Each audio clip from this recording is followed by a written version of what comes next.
Hi guys, welcome back to the channel. Today we have the 2021 Toyota Tacoma TRD Off-Road. I believe the procedure is the same for all the models for the front brake pad replacement, which is what we're going to be doing, as well as rotor replacement. I do have the rotors here. They are some PowerStop drilled and slotted rotors, and some I forget exactly what the brake pads are. Some I don't know, ceramic, carbon fiber, something. But in any case, they're pretty sweet. Yeah, carbon fiber ceramic, it looks like. And comes with a break-in procedure. Comes with the slider pins and the, sorry guys, a fly is really bugging me right now. And the springs here, those are your return springs for the pads. And it even comes with a little bit of silicone grease. So on the rotors, you may have an issue with them not wanting to come off because of rust. But what you can do is the two holes right here, there's one there and one on the opposite side. If you get two bolts that are M8 by 1.25, you can actually put those in there and slowly turn those in, alternating between them, and pull the rotor off. Just make sure that you do it evenly. So some of the things that we're going to need today, I got a tarp underneath here, and jack stands. I'm in the dirt today, so I have rubber mats underneath my jack stands. They're 3/4 inch thick, they're real sturdy, and they got some heavy duty jack stands there.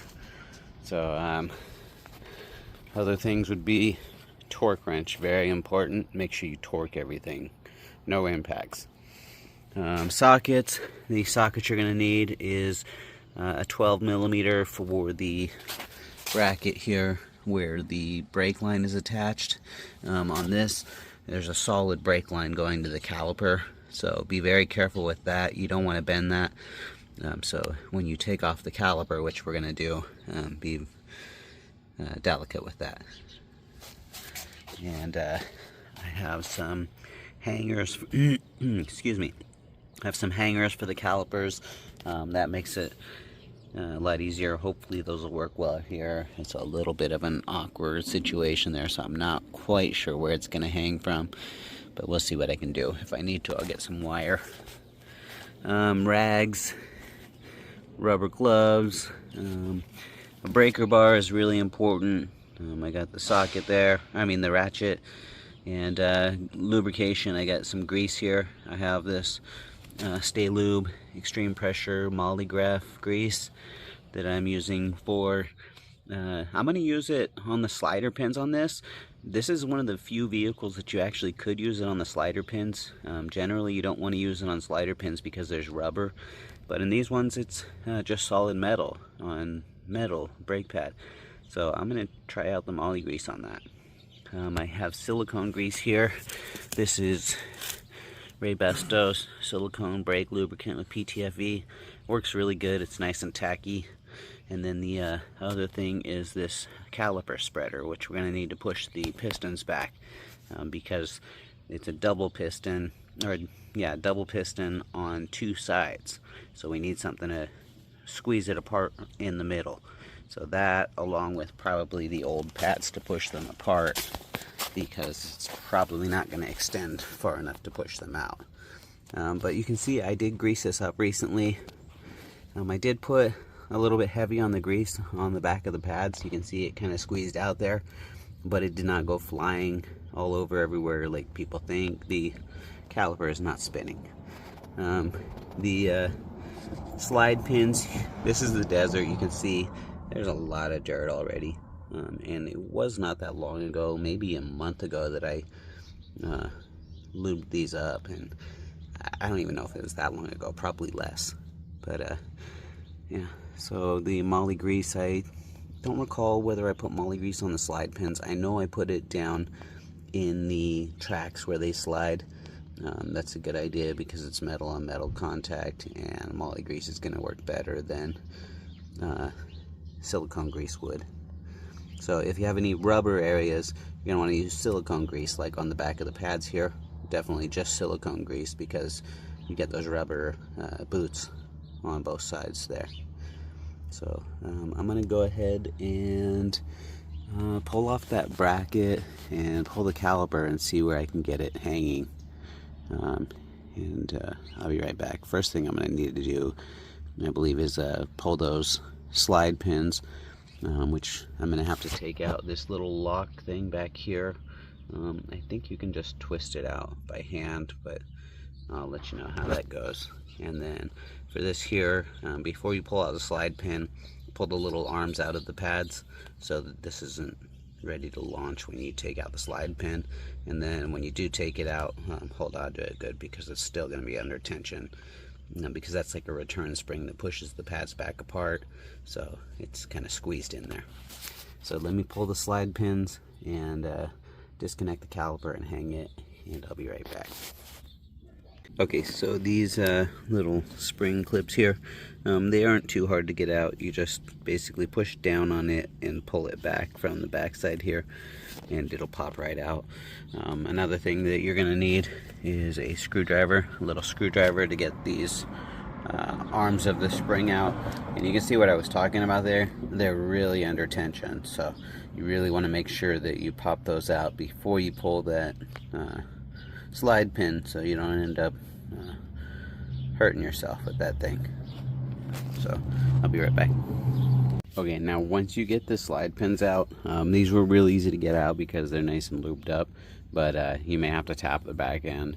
It really doesn't take very much, but if they're worn down pretty good, then you may have to give it a decent tap on the back, but it's really not that hard. When you go to take the pads out, they're going to be under pressure a little bit, so they're not going to slide right out. So what you're going to want to do is on the ends here, you've got a little gap. I don't know if you can see there, but there's a little gap. So just pry between the rotor and the brake pad, but make sure you have the tip of the screwdriver prying against the pad, not the rotor, if you're reusing the rotor. In this case, I'm replacing the rotor, so it really wouldn't matter, but that's it. Not that big a deal for me, but for you that very well may be if you're just replacing pads. Sorry, I got a little tongue tied there, but on these here, once you loosen that up, they just slide right out real easily on both sides. So you got to do that to both sides, obviously, because you got pistons pressing in on both sides. But yeah, that's about it. Let me pull off the caliper and I'll be right back. One other thing, if you look down in the tracks here, you can see that there definitely is some contact there, quite a bit actually, and you can see there's a nice coating on there. The moly grease, it leaves like a really fine microscopic coating on there, and that keeps it nice and lubricated, so it looks like it's working well. The only problem is of course being in the desert, lots of dirt. So in a dusty environment, you're definitely going to want to do this more often.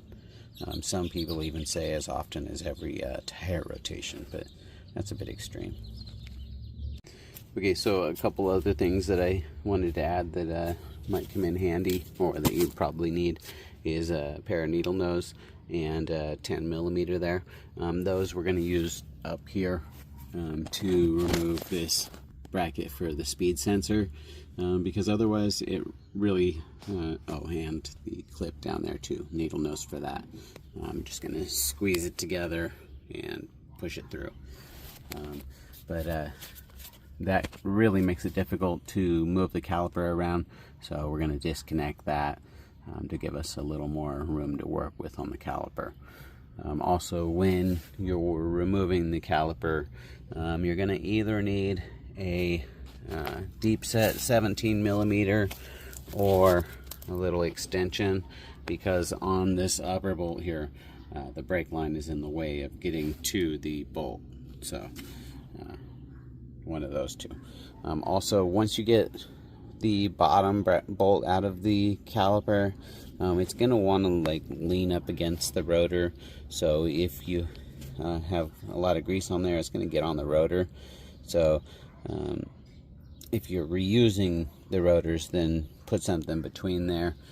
Screwdriver works, anything just to keep the greasy caliper housing again away from the rotor surface. So I'll be right back. Okay guys, so I got the caliper hung up just like this. I had to hook it up onto the strut there and then hook the caliper up onto the outer hook here. The hose is fairly bent, but it does still have some flexion in it, so it's okay. Just try not to kink that thing too hard. Well, definitely don't kink it, but try not to bend it too hard. So that is in place there. It'll keep it out of our way. While you get it out, maybe grease or clean up and re-grease the slide points there. Just if you do that, make sure you avoid the inner edge there, so that you're not, you know, right along this outer edge here, so that you're not getting grease onto your rotors, or your new rotors in my case. So I'm going to go ahead and pull the rotor. It's pretty well stuck, so I'm going to need my M8 by 1.25 bolts. So I'm going to feed those in there and slowly crank it out. I usually go about 3 flats on each side. 3 flats one side, 3 flats the other, and then just alternate back and forth. So I'll be right back. Okay, I got the rotor off, and a few more things I wanted to add tools wise. The pry bar is to hold the rotor steady, in the flutes there, while you tighten those bolts up, because the rotor will free spin. The other thing is the wire brush and anti-seize, and I'm going to use that to clean up my hub surface here. I'm not even in the salt belt, and there's quite a bit of rust there, and it was pretty seized on there. So if you're in the salt belt, where you get a lot of rust out there, I can only imagine what it must be like after 50,000 miles in 4 years. So I'm going to wire brush that up really good, particularly around the center flange there, where the inside meets. And once I get that all wire brushed, I'm going to paint it with some anti-seize. If you have aluminum wheels, you may want to use aluminum anti-seize, but I'm just going to go ahead and use plain old normal anti-seize here. I think that's it. Let me go ahead and clean up that surface there and put some anti-seize on it. And I'm going to go ahead and lube up the inside of the caliper here, and get my rotor and brake pads over here ready to go. I'm back. Okay, so the rotor, or the hub surface there, getting around where the bolts are at is not really possible with the wire brush. Maybe if you had a super tiny one, but this one here was way too big. So what I did is I used a Scotch-Brite pad. If you can get a hold of these dark purple ones, they are amazing. They put the other ones to shame. But just use one of these and wrap it around inside there, and get as much of that rust and gunk out of there, and get a smooth surface. And then once you do, paint it with anti-seize, but do your best to keep it off of the lug studs there, because if you get it onto those lug studs, then it's gonna basically increase the amount of torque that you're putting on it, because it's easier for the bolt to turn. So you're going to end up over tightening your lug nuts and possibly damaging your rotors, or warping them. Yeah, I'm not sure if it's the rotors or the hubs, but one of the two, you risk the possibility of warping. So yeah, don't do that. If you do get it on there, just do your best to get it cleaned off. And as far as painting that, it doesn't have to be everywhere. I went a little extreme, but you know, just basically get the majority of the area, so that if it does stick, it's just a small area that's actually sticking. So I'm going to go ahead and put the rotor on here. We're ready to go there. And then once you put the rotor on, put a lug nut. I like to put it opposite the caliper, so that it holds the rotor in place while you slide the caliper on. So I'm going to put a little grease in these tracks here and put the rotor on and put the pads in, and I'll be right back.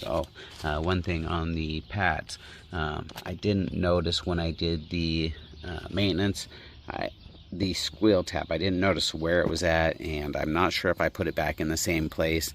I did have it on the outer pad, but it would seem to me like it should be on the inner pad. In most cases, that's what you would do, because your piston is on the inner pad, and that's the one that's most likely to end up wearing more if there's a problem. And also the squeal tab should be at the bottom of the pad as opposed to at the top, because you're also more likely for the pad to end up sliding down if it has a problem, as opposed to, you know, the squeal tab getting bound up with the piston, I believe is the idea. But sorry about that, guys, it's kind of awkward doing this. But yeah, so the squeal tab inside and at the bottom, and let me go ahead and do that, and I'll be right back, and I'll give you the torque specs for the caliper in just a moment. Alright guys, so I keep getting ahead of myself. I'm not really quite sure if I mentioned this, but when you put on the rotor, put the lug nut on the opposite side from the caliper so that you can hold it in place while you put the caliper on. The caliper, I forgot to mention, you need to compress. So this is that spreader, and I am using one of the old pads to extend it, because it won't extend that far. So if you need to, if you're doing that, you can slide in one of the old slide pins into the pad there just to hold it in place so it doesn't slide out. And getting the tool lined up is pretty difficult, because this caliper, it's not large enough to use what would typically be the two piston attachment. So I had to use the one that is the one piston compressor, I guess you would call it, to get both of them there. And it just barely fits, and you gotta, you know, get it real close and then kind of hold it in place as you tighten it, and just slide it into position right before you tighten it all the way. Let's see, I think at this point we're ready to put the caliper back on. Yeah, it looks like it. So on the caliper, on the mounting bolts for the caliper, I did see different answers. It looks like I see 79 and 81 pretty frequently. I see a lot of 79, but the 81, the person who gave that one said that they took it right out of the factory service manual. So I'm going to go with that one, 81 foot-pounds on the mounting brackets. And they did also say that apparently it's a one-time use item, because the factory uses blue Loctite, but I don't see any Loctite on there. So I'm not really quite sure what they're talking about. I could see that the factory would be one to do something like that, but I just don't see it in this particular case. So I'm wondering if maybe that might possibly be a second generation Tacoma that he was talking about, as opposed to the third generation, which was the 2021 the person was asking about.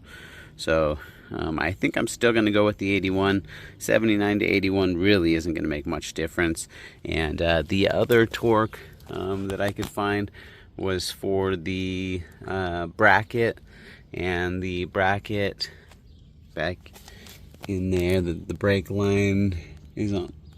Yeah, it's up in there on the top where that goes in down here. That's going to be 25 foot-pounds.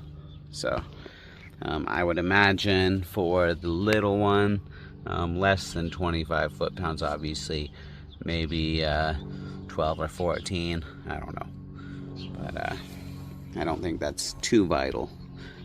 So I did get new slide pins and that new shim, and this is really cool. What a much better clip for the slide pins than that long weird thing. It's a little bit of a pain getting out of there. And these guys, not only do they look cool, but it should be a lot easier to pull out, I would think. Just something real small to grab the tip and just pop it right off. So we'll see. Don't let me forget to mention, when you compress the pistons, you do need to take the reservoir cap off of, or the cap off of the reservoir for the brake fluid. Otherwise you're pressurizing the system. So yeah, just remove the cap, tighten it down until you get those calipers. And you're probably, with new brakes and rotors, gonna need to go all the way to the full stop. So that's what I'm gonna do. And I'll be back when I get the caliper mounted onto here, if I don't come up with something else sooner. Well, I did have something to add. On the spreader, when you spread this, you're gonna have to start with one pad in there on the side, and then up against the two pistons. But after you get it most of the way extended, you still need some more distance, so then you have to compress it, or close up the spreader, and then put the other pad in there as well, and then open the spreader back up so that you can get it all the way out. And that's bottomed out right there. So on the new pads, all they have on there is the one shim, which might be okay, but on the old ones, factory ones, have this vibration dampening material on the shims. So I think what I'm going to do is I'm just going to leave the these two together and add this to the shim that's on there, and go with 3 shims. I don't think it should be an issue, but I'll let you know if I have any problems because of it. I doubt it though.